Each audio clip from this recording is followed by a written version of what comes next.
Hey guys, it's Tehi. Let's do the Light-Blinded Vanguard on Mythic strategy. This is for our raid team skill issue, but obviously you are welcome to use this for your team if you'd like to as well. So first, have some markers down. These are going to be in slightly different positions as we go through the raid plan, but all of this really indicates is like where all of the different charges are going throughout the fight. Some of the things and people I've talked to have said like getting anywhere from 2 to 4 people will make the charges more consistent. In this raid plan, it's just going to be me baiting, and as we figure out in Prague whether or not that's consistent enough, or if we need to add another body 2 or 3 to that bait, then we will make that adjustment as we go. First things first, this is the direction that we're going around. It's always going to be first will be the prop paladin, second will be the rat, third will be the holy. That's just the way we're going to move the bosses. So first we're gonna get this, which is the prop paladin. Anytime the prop paladin is doing her circle, it's going to be shields, as well as healing absorbs. So we have the people assigned to doing healing absorbs right here, along with backups. This will change a little bit at some parts of the fight, but we'll go over that in a second. One of the things in the few pulls that we got last reset that we are going to change is we want this bait to be going to me at this purple marker. We were getting it like over here-ish, even though it wasn't Thias, it was just like in this direction. We don't want that. We want to have like a little bit of a gap between the aura circle and where these bosses are going to be held at and where the raid's going to be at. One, we want to keep these heal absorb people closer to the group stacks so that we can get like AoE stacked heals onto them. And two, it'll just make the shields more spread out, so that we can dodge them and move less and get more uptime on everything. Also, I forgot to mention, when we are pulling off the rip here, it's everything into the Ret Paladin. He gets a damage amp for a portion of the fight, so we want to full send into him, and he's the first one that dies when we get to the end of the fight anyways, so it's all good damage. Crimmy and Knight, I know you guys have already talked about how you're going to do Hunter's Mark stuff, so as we prog, just make sure you guys are keeping that in mind and making adjustments as you guys feel is needed. I'll trust you guys to make good decisions there. Anyways, so we don't want her charging over here. We want her charging over here. We want to create this gap right here between the aura so we don't have to move less. We want to also keep the heal absorb people closer to the stack group. We don't want you guys like all the way up against this aura circle, because just remember, it's just the closest 5 people to the boss that's ulting that gets the healing absorb. You don't have to be all up against this aura, and the rest of the raid should know that you are the closest 5 people and they should be playing away from you. First execution sentence, basically exactly what we did in the few pulls we got last reset.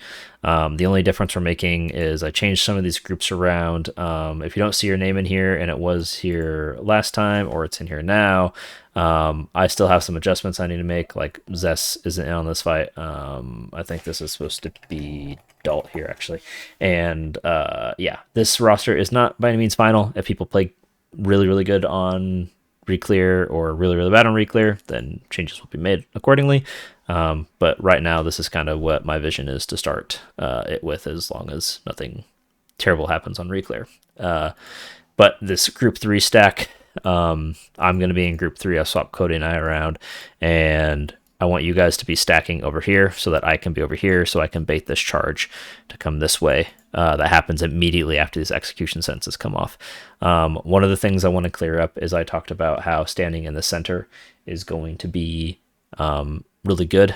It just makes it so you don't have to move as much. It's mostly for like healers and range DPS can get the most out of this. But by no means do you have to stand in the center. It's just very safe. And a lot of killing this fight fast revolves around not taking extra damage, particularly from shields, which is what's happening during this execution sentence. This guy's throwing shields out. So we need to make sure we're dodging, make sure we get to our correct stacks. We need to make sure we understand where we're going for our stacks quickly. And then as far as like healer soaks and healer soak group assignments, it's the exact same thing. I think the only change that we really made is Cud's going to be playing like in the center of the room, seeing what's missing, and then he's going to go there. And then additionally, the one thing that I forgot to bring up last week is, let's say Cud gets tree or gets Tabby's at 2. Tabby needs to go replace Cud at his group 3 spot. Otherwise, we're going to get 6 people in 2 and 4 people in 3, and bad things are going to happen. So again, Cud gets, let's say, Fizz's spot. He goes to 1, Fizz goes to 3. Now there's 5 and 3. Now there's 5 and 1, and everyone is safe, and we are spreading out the soak evenly. This one, having a little bit of a gap between is nice, just to make the shields flying out of the sky give more space. That'd be really, really nice. So this is the first, what I would say, really bad overlap, difficult overlap of the fight. It's about 2 minutes in. This is the second execution sentence along with healing absorbs. Obviously, a lot of our healing absorb people are healers, and they're going to get the execution sentence on them, so they can't be the closest ones to them. So how we are going to deal with this is Linux, Knight, and Dalt are all in group 2, and you guys are all pretty decent at taking this heal absorb. So when you guys stand your execution sentence on this one, I want you guys to be standing close to the healing absorb aura, as close as you can be. It should actually look something more like this. And then in group 1, Vix and Fizz. Fizz, obviously, you'll have this execution sentence, so it can't be you for the most part, but we're going to try to make it so it can be you always. As soon as your execution sentence is done, make sure you guys are standing at the deepest part of your group so that you can do it as well. We want to keep the bosses here tanks, so that way Vix and Fizz specifically don't have to go out of range of being the closest people to this aura.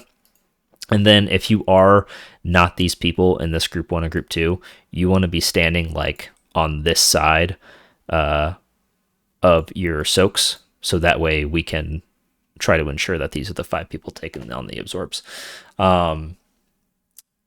There is also going to be shield targets during this, so that may force you guys to have to spread out around your circle. So let's say like Linux, Dalt, and Knight all get the shield on them. They may have to do a spread like this. It's not that bad. The biggest thing about this is incredibly dangerous. You are going to die unless you hit a very, very strong defensive here. So like I'm talking Linux is dispersing, Knight, not a bad turtle situation for you here, Dalt obviously using blur, and then not a bad bubble, and Vix, whatever the hell arms uses. Like this is Chernobyl levels, this is bubonic plague, this is everything, this is empty the bag to survive this, especially if you're one of these heal absorb people.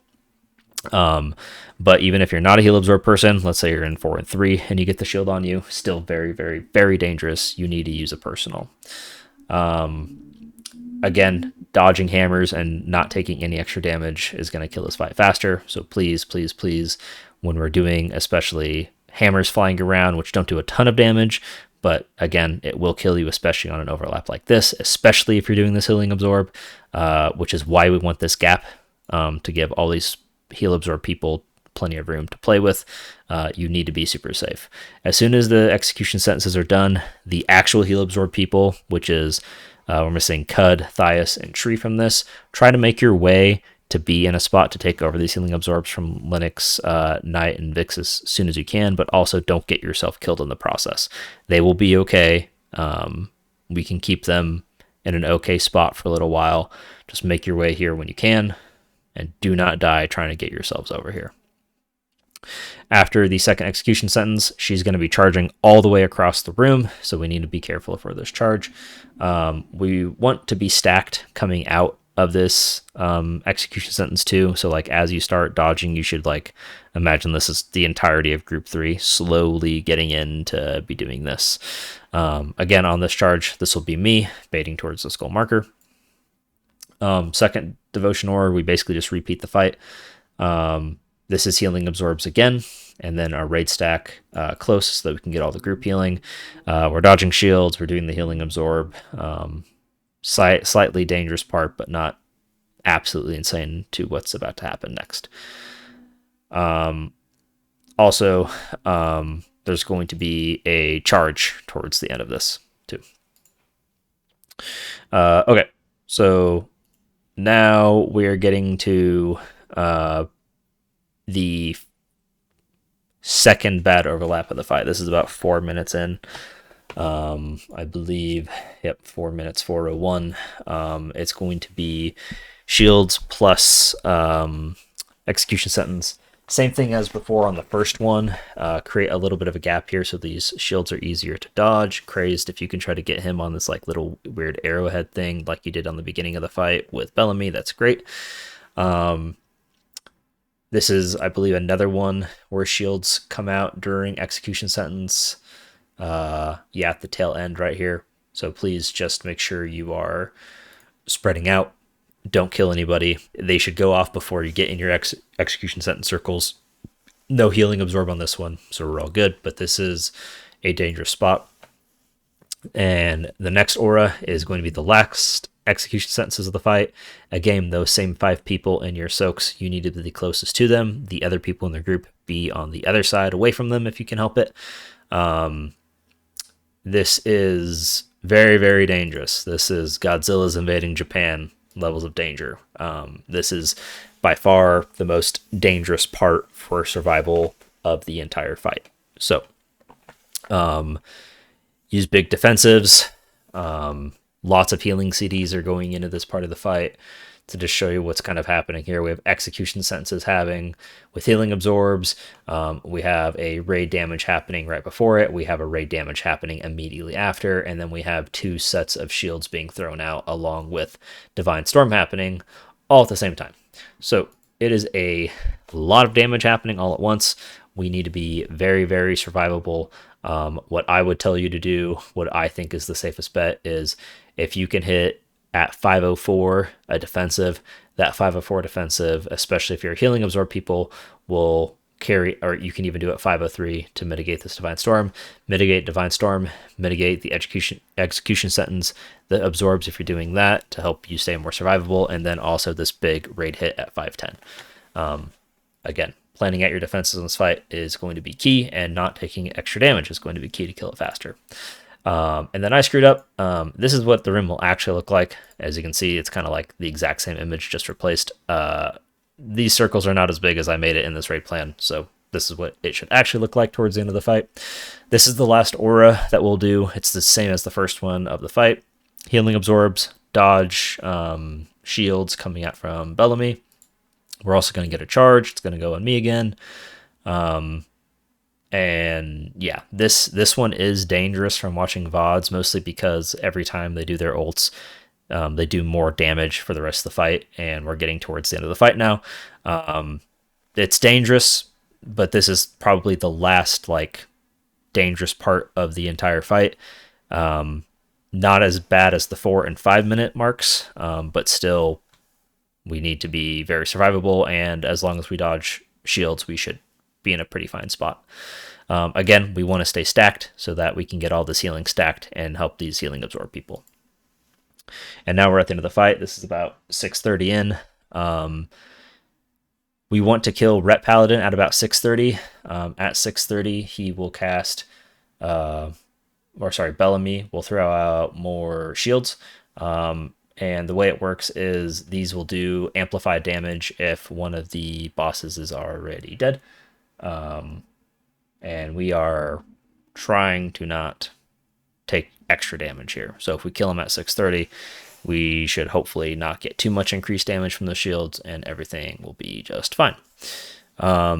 Outside of that, we're staying stacked the rest of the fight until the fight ends. At this point, you're going to get more shield just loosely spread out from those, but it's not a big deal. We're killing Sen second, but ideally, if we're doing fine damage-wise, we kill both of them at the same time at about 7:30, so they both don't do even more damage to us. And that's kind of the entire fight. If you're looking for a VOD of which we're following, it is going to be the Echo strategy, which is like what basically everybody is doing. The only part I will tell you is that on the first Sen ult, what they are doing is a little bit different than how other people are doing it now. So they do the counterclockwise rotation, and then they go back across the room to bait a charge, which is where they're at now, and then they'll take Sen to her ult spot, which is happening now, and go back around the room, but in a clockwise formation. So just ignore that. Everything else is the same. This isn't finalized by any means how we're using CDs, but this, is, in my opinion, seems pretty good.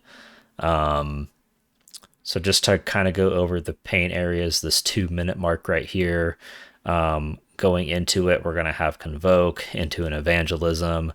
We're also going to be having Rally when it all starts, and then having a Darkness when we're all stacked up. Going to the 4-minute mark, this is going to be a Revival to get off the Empowered Shield to spell off everyone. Also with Evangelism, there's going to be a Convoke going into the Execution sentence going off. And then we're going to be giving time spirals for this execution sentence along with a roar to help everyone spread out. And then the 5-minute mark, which is going to have another Convoke. It's going to have Ultimate Penitence towards the end of it all. It's going to have Dreamflight going immediately after the execution sentence is going off. You're going to get movement speed, and you're going to get a rally. This is very dangerous. We're throwing a lot at this. And even with all of this, this is probably personals. And this still doesn't even include like filling out Fizz's information on this as well. And then this is the last kind of danger spot, this 550 part. At this part, Evangelism, you're getting a bunch of Zephyrs, you're getting an AMZ and Darkness right before it all happens as well. So stay stacked, stay group, and we'll be all good. Again, everything, all the raid plans and stuff will be in here. The Sacred Toll Timings, this is the big AoE hit that goes on the entire raid, and there's nothing you can do about it. You are forced to take this damage. This is kind of just showing you like how we want to be positioned when we want to be stacked, and then the loose spread parts is when we're forced to be loose spread due to like tornadoes or something. And then the last part of this whole thing is make sure you go to Lorgs. If you've never used this before, which I'm sure all of you have, just pick your spec. Let's say I'm playing Augmentation. Pick your fight, go to Paladins, and then I don't care about any of this garbage. The only thing that I really care about is when am I hitting scales, so that I can see how the best performing players on this fight so far and how they've hit scales, so that I can mimic that and hopefully also survive just as well as they did. Again, the last parting thing I want to say is this fight is more difficult than any fight we've done so far, but in the grand scheme of like what we've all done as Mythic Raiders, this is not a difficult fight. You need to prioritize dodging.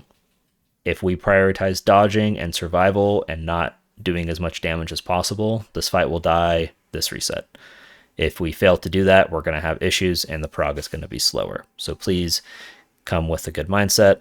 Be ready to do the right things, be ready to dodge.